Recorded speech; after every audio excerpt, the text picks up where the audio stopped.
గుంపు కట్టుకొని వచ్చి అందరు కలిసి 1000 గొంతులు 1,00,000 డప్పులు కొట్టడంతో పాటు రిజర్వేషన్ల వర్గీకరణ జరుగుతుందంటే 1,00,000 గొంతులు 1,00,000 డప్పులు పెట్టుకుంటే బెటర్. ఎందుకంటే వీళ్ళు సమూహాలతోటి గుంపులతోటి మాటలతోటి రాజ్యాంగాన్ని రాజ్యాంగంలో ఉన్న అంశాలను మార్చొచ్చు అనుకోవడం మూర్ఖత్వమే అయితే తప్ప ఇది ఒక రాజ్యాంగానికి సొల్యూషన్ కాదు. మందకృష్ణ మాదిగకు ఉన్నటువంటి అవగాహన ఎంత, ఈ మేధావులంతా కలిసి ఆయనకు సపోర్ట్ చేయడంలో ఉన్నటువంటి సారాంశం ఏంది అనే విషయాన్ని మనమందరం గమనించాలి. వీళ్ళందరూ కలిసి కళాకారులుగా మేధావులుగా మాలలను మాఫియాలతోటి లేదంటే దేశద్రోహులతోటి నాగువాములతో పోల్చడం అంటే వీళ్ళు మూర్ఖులా తెలివైన వాళ్ళ? భారత రాజ్యాంగం ప్రపంచ మేధావైన డాక్టర్ బాబాసాహెబ్ అంబేద్కర్ గారు ఎస్సీలకు వర్గీకరణ మాదిగలకు తక్కువ చేసి రాసిండా, మాలలకు ఎక్కువ చేసి రాసిండా? దుబ్బుక తినే అవకాశం ఉందా? ఎలా వీళ్ళు మాట్లాడగలుగుతున్నారు అనేది ఈ సభ్య సమాజం గమనించాలి. సుప్రీంకోర్టు తీర్పు ఇవ్వడానికి 30 సంవత్సరాలు గజగజ వణికిపోయింది.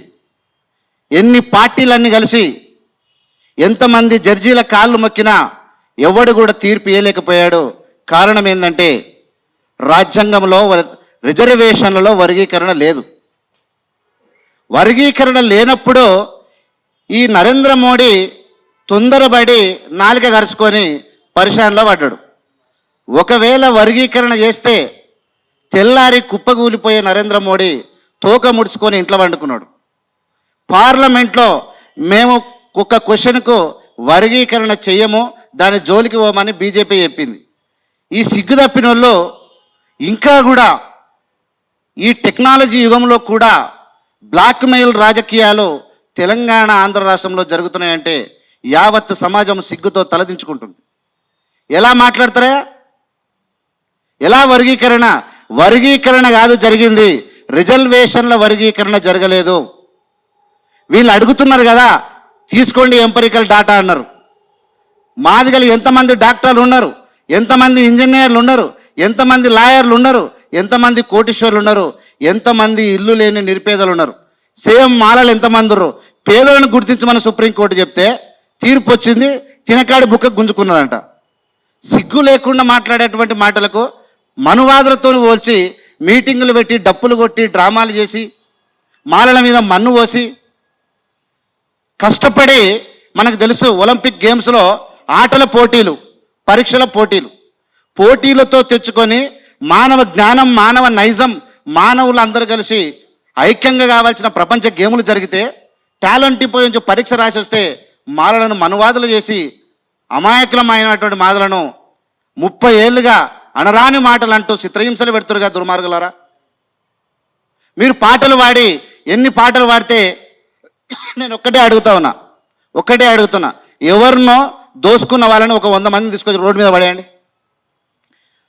రెంజల రాజేష్ పిల్లలు ఏం తింటుర్రు, ఏం చదువుతుర్రు, రెంజల రాజు కుటుంబం పోయి చూడండి, నా పిల్లల కుటుంబం పోయి చూడండి. ఎవరి కుటుంబం పోయి చూస్తారో మా పిల్లలు ఏమి తింటుర్రు, ఎలా బతుకుతుర్రు మాకు తెలుసు. అయినా ఇజ్జత్ పోకుండా, పరువు పోకుండా బాబాసాహెబ్ గారు ఇచ్చినటువంటి రూల్స్ అండ్ రెగ్యులేషన్లో బతకాలనుకున్నాం, బతుకుతున్నాం. మేము వర్గీకరణ వ్యతిరేక పోరాటం చేయాల్సిన అవసరం మాకు లేదు. వర్గీకరించడానికి నువ్వెవడవు, అడ్డుకోవడానికి మేమెవడవు? What right you have? నువ్వు వర్గీకరిస్తావా?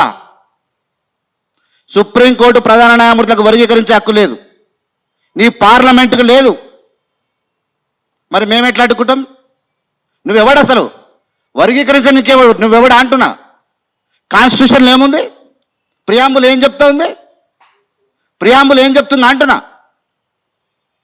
ప్రియాంబుల్ జడ్జిమెంట్ ఏం చెప్తా ఉన్నది? ఈక్వాలిటీ ఏం చెప్తుంది? లిబర్టీ ఏం చెప్తుంది? ఫ్రెటర్నిటీ ఏం చెప్తుంది? రిజర్వేషన్లు అనేటివి ఒక గొడుగు, దాని కింద వెండి మనమందరం లైన్గా ఒక నది పోతూ ఉంటే నదిలో నీళ్లు ముంచుకోవాల్సినటువంటి పని అక్కడ. కానీ ఎన్ని పాపం మాటలయా, ఎంత అడ్డగోలి మాటలయా. మీ యొక్క అంటే మందకృష్ణ అనేక ఉద్యమాలతోటి ప్రజలకు మేలు చేస్తే మాలలకు ఇప్పుడు మాలలు గుంజుకో తినరని చెప్తే ప్రపంచం నమ్మాలనా అని చెప్తాడు. 1 minute. రిజర్వేషన్లు అనేటివి వర్గీకరణ లేదు. ఇక్కడ జరిగింది సుప్రీంకోర్టు ఇచ్చింది వర్గీకరణ కాదు, పేదలను గుర్తించమన్నది. మాదిగ పేదలను మాల పేదలను గుర్తించమన్నది. దానికి మీరు జబ్బలు దర్చుకోవాల్సిన అవసరం లేదు. పేదలను గుర్తిస్తారు. పేదలను గుర్తించి ప్రభుత్వాలు చేతగాని ప్రభుత్వాలు ఉన్నంత కాలం ఈ పేదలు పెరిగిపోతూనే ఉంటారు. పేదలను గుర్తించమని అడుగుతూ ఉన్నారు. సుప్రీంకోర్టు అదే చెప్పింది, పేదలను గుర్తించండి, పేదలకు అవకాశాలు ఏమని. దాని ప్రకారంగా డాటా, ఎంపరికల్ డాటా తీసుకురండి. పేదోళ్ళు ఎవరన్నారో వాళ్ళ ప్రభుత్వాలు సిగ్గు తెచ్చుకొని తల దించుకొని పేదరికాన్ని నిర్మూలించండి, నిరక్షరాస్యతను నిర్మించండి, అమాయకులను పైకి తీసుకురండి. కానీ రిజర్వేషన్ల జోలికి ఎవడు రాలేడు, రాబోడు. ఆపడం మాలల తరం కాదు, తీసుకురావడం మాల్య తరం కాదు. మీరు డప్పులు కొట్టుకుంటారా, ఆటలు ఆడుకుంటారా, పాటలు పాడుకుంటారా, రాజ్యాంగం ఇచ్చిన హక్కు.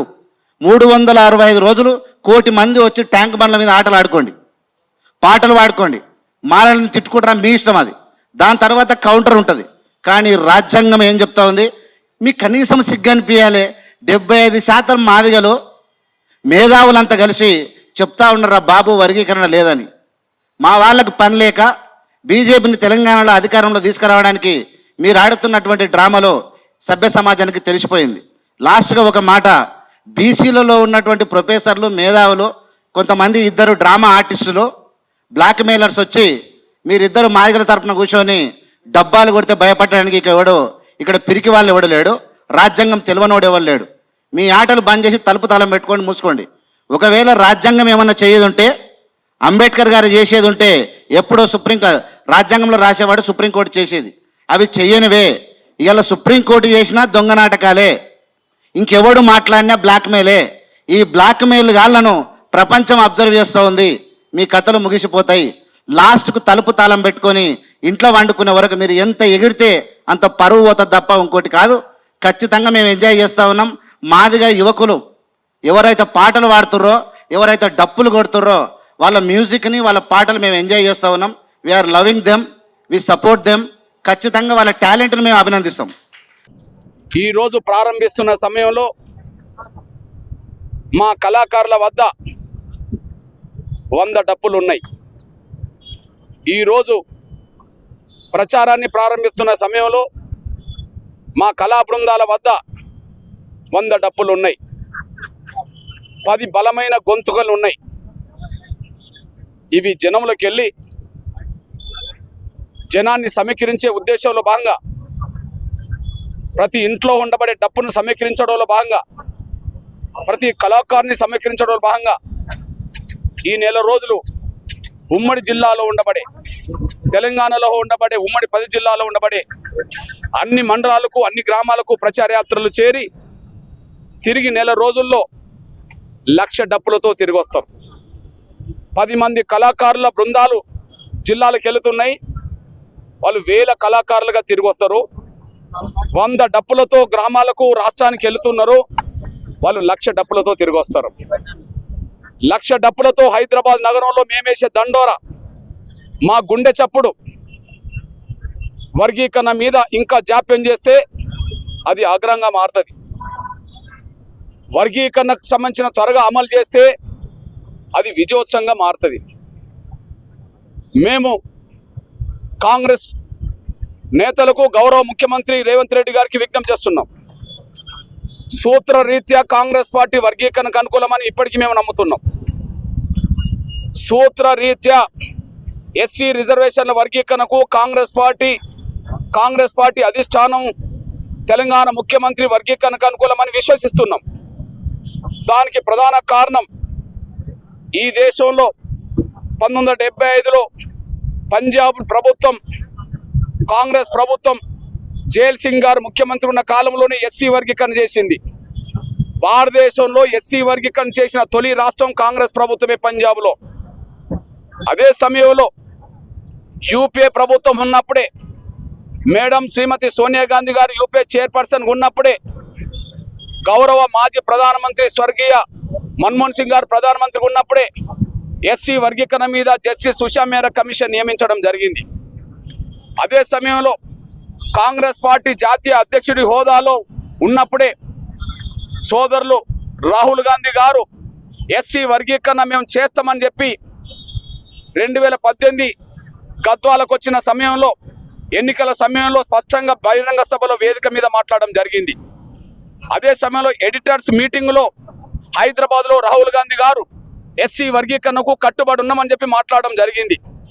అంతేకాకుండా ప్రస్తుత కాంగ్రెస్ పార్టీ జాతీయ అధ్యక్షుడు పెద్దలు మల్లికార్జున్ ఖర్గే గారు ఎస్సీ వర్గీకరణకు అనుకూలంగా మేనిఫెస్టో ప్రకటించడమే కాకుండా ఎస్సీ ఎస్టీ డిక్లరేషన్లో మొదటి అంశమే వర్గీకరణకు కట్టుబడి ఉన్నది, వర్గీకరణ చేస్తామని చెప్పి డిక్లరేషన్ చేయడం జరిగింది. కాంగ్రెస్ పార్టీ ప్రతి శాసనసభ ఎన్నికల్లో ఎస్సీ వర్గీకరణ సమర్థిస్తూ మేనిఫెస్టో పెట్టింది. కాంగ్రెస్ పార్టీ మేనిఫెస్టో పెట్టిన దాని ప్రకారం, కాంగ్రెస్ పార్టీ డిక్లరేషన్ ప్రకారం, జాతీయ అధ్యక్షుడు మల్లికార్జున్ ఖర్గే గారు హామీ ఇచ్చిన ప్రకారం, రాహుల్ గాంధీ గారు హామీ ఇచ్చిన ప్రకారం, సోనియా గాంధీ గారు మన్మోహన్ సింగ్ గారు కమిషన్ వేసిన ప్రకారం, కాంగ్రెస్ ప్రభుత్వం పంజాబ్లో వర్గీకరణ చేసిన దాని ప్రకారం సూత్రరీత్యా కాంగ్రెస్ పార్టీ వర్గీకరణకు అనుకూలమే అని మేము విశ్వసిస్తున్నాం. కానీ అదే కాంగ్రెస్ పార్టీలో మాల సామాజిక వర్గం పలుకుబడి ఎక్కువ. అదే కాంగ్రెస్ ప్రభుత్వంలో మాల సామాజిక వర్గం పలుకుబడి ఎక్కువ ఉంది. వారు వర్గీకరణకు అడ్డు తగులుతున్న విషయం సమాజం గమనిస్తున్నది. ఎస్సీ వర్గీకరణకు వ్యతిరేకిస్తామని సుప్రీంకోర్టు తీర్పును కూడా మేము అంగీకరించమని చెప్పి రోడ్లెక్కుతున్న వాళ్ళు కూడా కాంగ్రెస్ పార్టీ ప్రజాపతిలు మాత్రమే. అంటే కాంగ్రెస్ పార్టీ అధిష్టానాన్ని ధిక్కరిస్తున్నది కాంగ్రెస్ మాల ఎమ్మెల్యేలే. కాంగ్రెస్ పార్టీ ముఖ్యమంత్రి ప్రకటనను కూడా, తెలంగాణ ముఖ్యమంత్రి రేవంత్ రెడ్డి గారు శాసనసభలో వర్గీకరణకు అనుకూలంగా చేసిన ప్రకటనను కూడా కాంగ్రెస్ పార్టీ ఎమ్మెల్యేలే ధిక్కరిస్తున్నారు. ఆ ధిక్కరిస్తున్న వాళ్ళ పట్ల కూడా కాంగ్రెస్ పార్టీ ఉదాసీన వైఖరి వ్యవహరిస్తున్నది. కాంగ్రెస్ పార్టీ మేనిఫెస్టోను అధిష్టాన నిర్ణయాన్ని ధిక్కరించడం అంటే సాహసం చేయాలి. సాహసం చేసే పరిస్థితి ఎందుకు వచ్చింది వాళ్ళకు అంటే కాంగ్రెస్ పార్టీలో వాళ్ళ పెత్తనం ఎక్కువ ఉన్నదనేసి రుజువు అవుతుంది. మరి వాళ్ళ పెత్తనానికి తలొగ్గి వర్గీకరణ జాప్యం చేస్తే కాంగ్రెస్ పార్టీ అధిష్టానం ఇంతకాలం మాట్లాడుతూ తీర్మానాలు చేసిన దాని ప్రకారం నిజాయితీ లేదుగా భావించుకోవాల్సి వస్తుంది. అందువల్ల కాంగ్రెస్ పార్టీలో మాల సామాజిక వర్గం పలుకుబడి ఆధిపత్యం ఎక్కువ ఉండడం వల్ల వర్గీకరణ జాప్యం జరుగుతున్న విషయం స్పష్టంగా అర్థమవుతోంది. ఆగస్టు 1న సుప్రీంకోర్టు తీర్పు వచ్చిన రోజు గౌరవ తెలంగాణ ముఖ్యమంత్రి గౌరవ రేవంత్ రెడ్డి గారు ఎస్సీ వర్గీకరణను భారతదేశంలో తొలి రాష్ట్రం తెలంగాణ అమలు చేస్తామని మాట్లాడడం జరిగింది. అంతేకాదు గతంలో వచ్చిన నోటిఫికేషన్లు కూడా వర్గీకరణ అమలు చేస్తామని మాట్లాడడం జరిగింది. అతి త్వరలో ఆర్డినెన్స్ తీసుకొస్తామని చెప్పడం జరిగింది. ఆర్డినెన్స్ లేదు, అందరికంటే ముందు అమలు చేసే పరిస్థితి ఇప్పటికీ రాలేదు. అదే సమయంలో గత నోటిఫికేషన్లు కూడా వర్గీకరణ వర్తింపజేయకుండానే ఉద్యోగాలు భర్తీ చేయడం జరిగింది.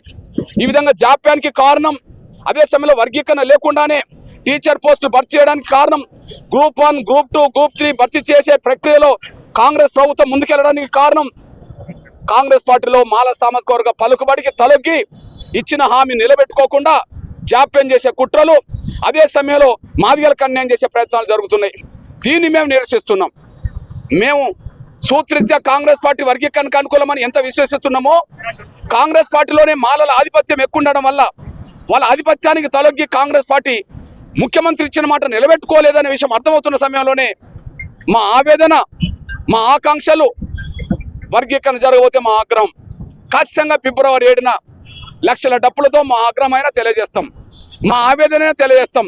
అప్పటికే సమస్య పరిష్కారం అవుతే, అప్పటికే రేవంత్ రెడ్డి గారు వర్గీకరణ చేసి అమలు చేస్తే మా విజయోత్సవాన్ని కొడుకనే జరుపుతాం. మేము చెప్తున్నాం, మేము ఎవరికి వ్యతిరేకం కాదు అని. ఏ పార్టీలో నేను చేరలేదు, నేను ఏ పార్టీకి వ్యతిరేకం కాను, నేను ఏ పార్టీలో చేరలేదు. వర్గీకరణకు నిజాయితీగా ముందుకు వస్తే ఎవరికైనా మేము అండదండలు అందించే చరిత్ర ఉన్నది.